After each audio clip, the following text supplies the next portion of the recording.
Bonjour et bienvenue dans cette vidéo. Aujourd'hui, nous allons parler du statut des propositions mathématiques. Alors attention, il s'agit de un statut et pas de une statue, comme une statue faite par un sculpteur. Il s'agit de un statut. Alors qu'est-ce que c'est que le statut d'une proposition mathématique? Et déjà, qu'est-ce que c'est qu'une proposition mathématique? Une proposition mathématique, c'est tout simplement une phrase mathématique. Par exemple, ABC est un triangle rectangle. Voilà une phrase. Et cette phrase, en mathématiques, on l'appelle une proposition.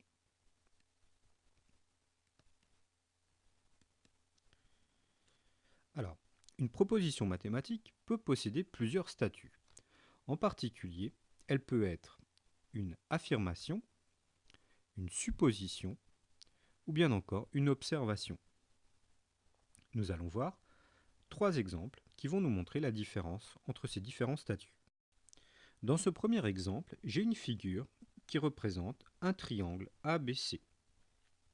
Ce triangle a l'air d'être un triangle rectangle. Mes yeux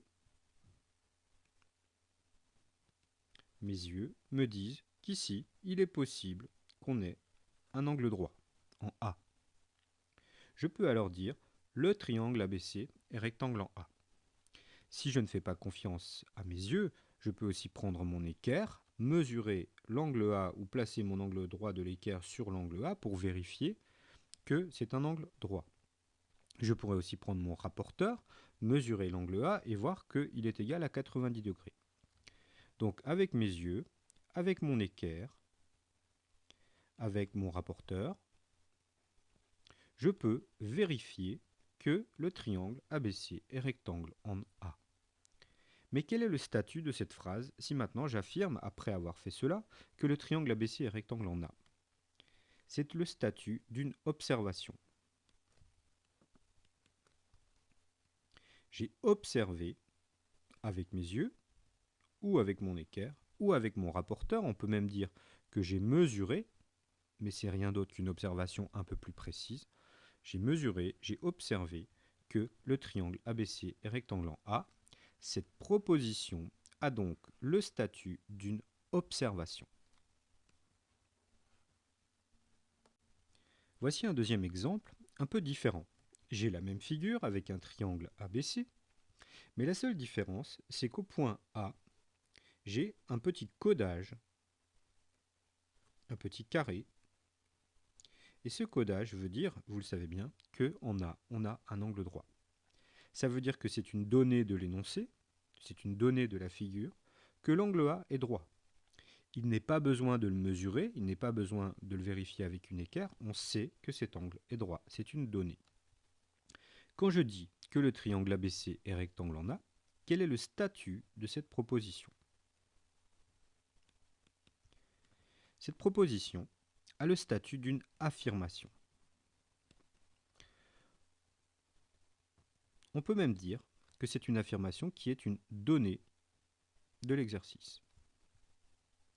Je peux donc affirmer que ce triangle est droit. Je l'ai lu sur la figure, je ne l'ai pas vu, je l'ai lu. Il s'agit d'une lecture et il s'agit donc d'une affirmation.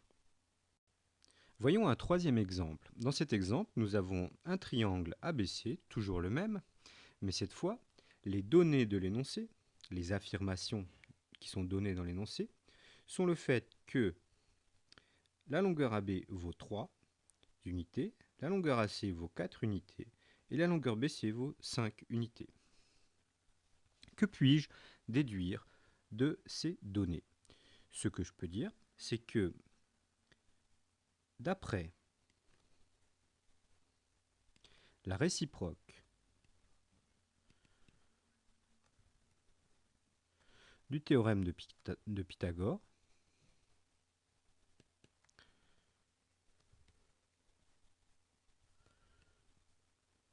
puisque j'ai 3 au carré plus 4 au carré qui vaut 9 plus 16, c'est-à-dire 25, et que j'ai 5 au carré, l'hypoténuse au carré qui vaut 25, j'ai donc le même nombre. D'après la réciproque du théorème de Pythagore, le triangle ABC est rectangle en A. La question que nous voulons poser, c'est quel est le statut de cette phrase? Les trois longueurs ici ont le statut de données, d'affirmation donnée.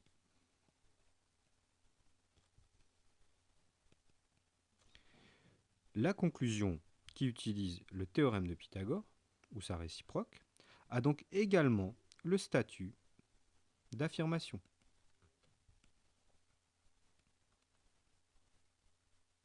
Il ne s'agit pas d'une affirmation donnée, puisque le fait que le triangle soit rectangle en A n'était pas une donnée du problème, c'est une affirmation qui a été démontrée.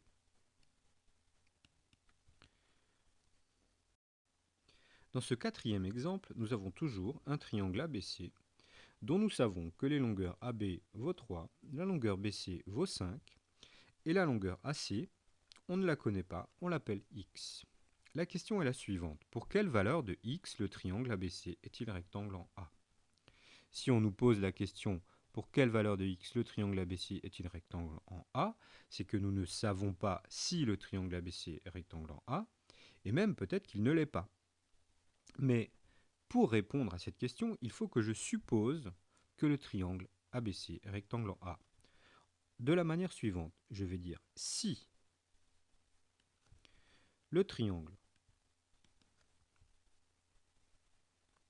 ABC est rectangle en A, alors, d'après le théorème de Pythagore,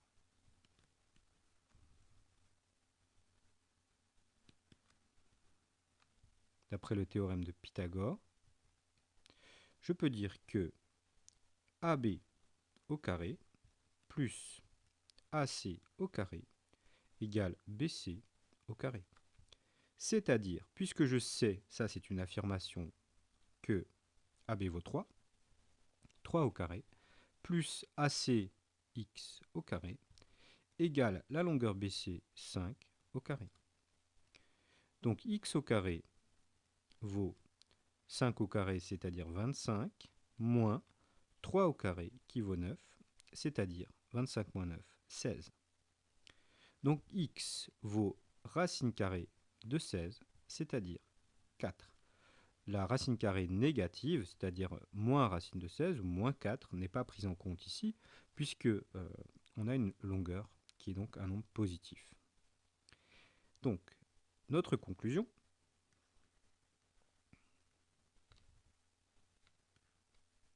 c'est que si ABC est rectangle, en A, alors x vaut forcément 4. Et nous savons bien, nous l'avons vu précédemment, que si x vaut 4, alors le triangle est rectangle en A. La question que nous voulons poser, c'est quel est le statut de cette phrase qu'on a écrite en premier, si le triangle ABC est rectangle en A. Le statut de cette phrase n'est pas une observation. Nous n'avons pas observé que le triangle est rectangle en A. Ça n'est pas non plus une affirmation, nous ne savons pas si le triangle ABC est rectangle en A. Le statut de cette phrase, c'est un statut de supposition.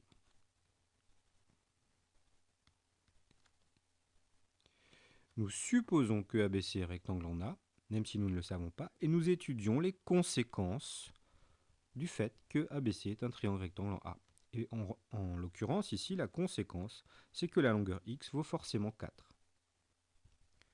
Le statut de cette phrase n'est donc ni une affirmation ni une observation, c'est une supposition qui nous sert à réfléchir.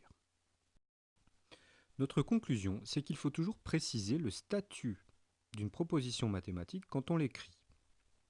Si je suis en train, par exemple, d'affirmer que ABC est un triangle rectangle en A, parce que c'est une donnée de l'énoncé ou bien parce que je l'ai démontré, je peux écrire on a ABC est un triangle rectangle en A, ce qui signifie que c'est une affirmation. Je pourrais aussi écrire donc ABC est un triangle rectangle en A, ce serait aussi une affirmation. Si je suis dans le cas d'une observation, parce que j'ai vu sur la figure que le triangle est rectanglant A, je peux écrire « on observe que »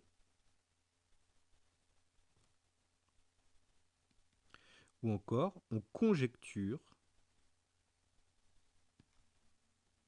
que ». Que ABC est un triangle rectangle en A. Ça signifie que je l'ai observé ou conjecturé. Si je suis en train de faire une supposition pour pouvoir réfléchir avec cette supposition, il faut que j'écrive « on suppose que » ou alors tout simplement « si ». Dans le premier cas, j'ai une affirmation. Dans le second cas, j'ai une observation. Et dans le dernier cas, j'ai une supposition. Si je mets ces petits mots qui précèdent la proposition, soit celui-ci, soit celui-là, soit celui-ci, soit celui-là, le professeur qui lit ma copie sait quel est le statut des propositions que j'écris et il comprend donc bien ce que je veux dire. Merci et à bientôt pour une nouvelle leçon vidéo.